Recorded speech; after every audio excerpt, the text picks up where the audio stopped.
скъпи гости, тези залъци символизират всички трудности, които моето семейство са имали до сега и те така сладко са се справили с тях, както и с тези залъци.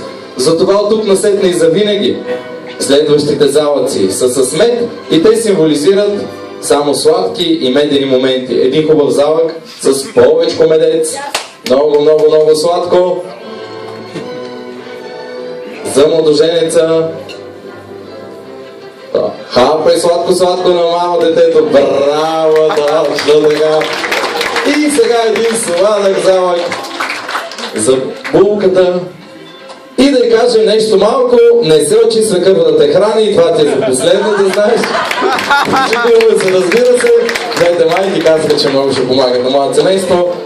Сега е време да им възможност на майката, на булката, да очупи два хубави залъка, които са с повечко мед и само мед, защото те са за кума и за кумата. Два хубави залъка, един за кума, един за кумата с мед, защото на тях трябва да има много сладко винаги, когато помагат на моето семейство. Един на кумата, айде на кума. И един на кумата. Куме, хапай сладко този залък и си представи следната ситуация. Рано сутрин тъкмо кумата те оставил на мира, кума вика ще се спи, на вратата се чука и тропа здраво.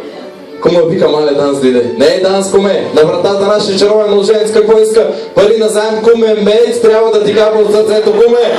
Когато му трябва тези пари да заем, куме. Един сладък залък и за кумата. И скъпи гости, аплодисменти за кума и неговите тежки житейски ситуации. Сега, време да е възможност на моето семейство да очупи по един хубав залък с повечко сочица. Точно така, младите, заповядайте, очупете по един хубав залък. Хубав, голям залък, голям.